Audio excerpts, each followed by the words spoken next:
आता माझे पप्पा लहान म्हणजे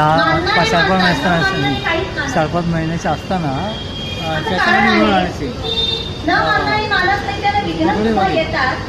आणि माझ्या आई आजी इथे आहे ना तर ते भजनाला कीर्तनाला यायची अगदी कीर्तन वगैरे इथे चांगलं हे असतं बरोबर.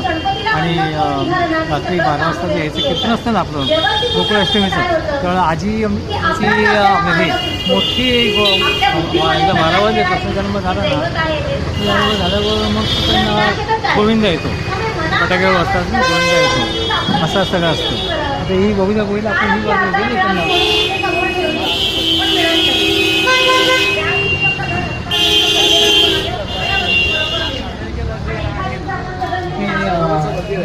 भाग आहे.